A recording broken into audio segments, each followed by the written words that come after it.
ఇక్కడే సాంబశివరావు గారు ఉన్నారు. పాపం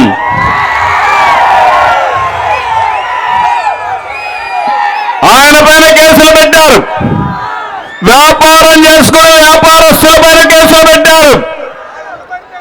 అంటే మీ అధికారం ఉందని ఊరి మీద ఆంబోతులుగా పడితే ఒకటే హెచ్చరిస్తున్నా, నీ ఆంబోతుతనానికి కళ్ళు వేస్తా, మిమ్మల్ని ఎక్కడ పెట్టాలో పెట్టి వాళ్ళు కాపాడుకునే బాధ్యత నాది.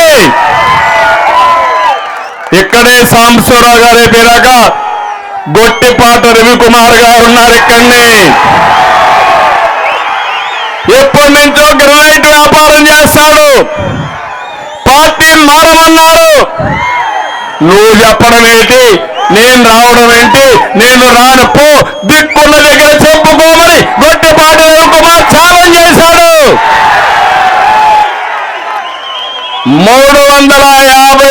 350 కోట్ల రూపాయలు ఫైన్ వేశారు. మొత్తం 10 ఏళ్ళు చేసినా అంత డబ్బులు రాదు. దాంట్లో ఏం చేయాలో దిక్కు తెలియకుండా సుప్రీంకోర్టు వరకు వెళ్ళి దాన్ని కాపాడుకుని ఆయన అరెస్ట్ కాకుండా ఉన్నారంటే ఎంత వేధించారో మీరు చూడాల్సిన అవసరం ఉంది. నేను అడుగుతున్నా, ఇక్కడుండే మీరందరూ బాధితులే అవునా కాదా అని అడుగుతున్నా. నేను బాధితున్నే, పవన్ కళ్యాణ్ బాధితులే, మా ఆడబిడ్డలు బాధితులే, అందరం బాధితులే. ఈ యొక్క దుర్మార్గమైన నేరస్తుల పాలనలో అందుకే నేను మిమ్మల్ని ఒకటే పెడుతున్నా. వీళ్ళ ఉద్దేశం ఒకటే, మనం బానిసలుగా ఉండాలి. వీళ్ళ దోపిడీకి అడ్డు వచ్చినా, వీళ్ళు చేసే తప్పన్నా మన మీద దాడులు చేస్తున్నారు.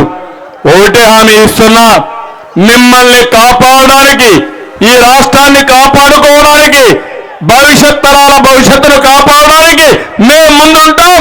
పాపం సాంబశివరావు బాగా ఫైట్ చేశాడు. గట్టిగా అభినందించండి మీకోసం.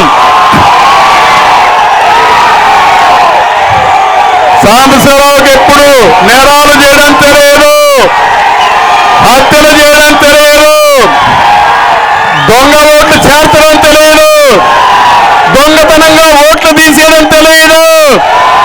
కానీ హీరో మారిగా దొంగ పైన పోరాడాడు. 3 పోలీసులు సస్పెండ్ అయ్యారు. కొంతమంది ఆఫీసర్లు ఇంటికి పోయారు. ఇప్పుడే కాదు, రేపు కూడా మీ పని అదే.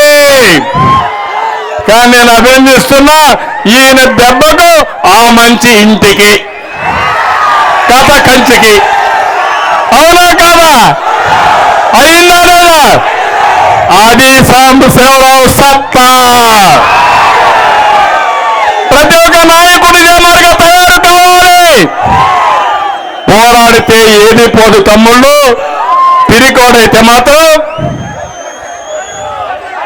కాబట్టి సైకో ఏమి చెయ్యలేడు. నీ ప్రాణానికి నా ప్రాణం బలిపెడతా అవసరమైతే ధైర్యంగా ఉన్నావా అని మనం అడుగుతున్నా. పోరాటానికి సిద్ధమని అడుగుతున్నా. కురుక్షేత్ర యుద్ధం ప్రారంభమైంది. దుర్యోధనుడు ఎక్కడ దాంకున్నా పట్టగలవడం ఖాయమవునా కాదా అని మనం అడుగుతున్నా. సంతలపాడు ఎమ్మెల్యే, పాపం ఎమ్మెల్యే, ఆయన పేరు నేను చెప్పను, మా బాలవీరాంజనేయ స్వామి ఉన్నాడు. అసెంబ్లీలో పాపం ఈయన మీద పరిగెత్తా వచ్చాడు. పాపం కొడతానన్నాడు. కానీ మనవాడు కూడా పొట్టిగా ఉన్నా గట్టిగా ఉంటాడు కాబట్టి నీ కథ నేలస్తానని ధైర్యంగా పోరాడాడు.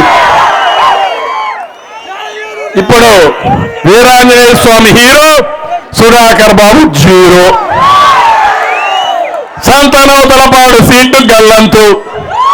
పాపం ఎక్కడున్నాడో అడ్రస్ ఎదుర్కోవాలి. ఇప్పుడు ఆయన కూడా ఎగిరిగిరి పడ్డాడు, ఇష్టానుసారంగా ప్రయత్నం చేశాడు.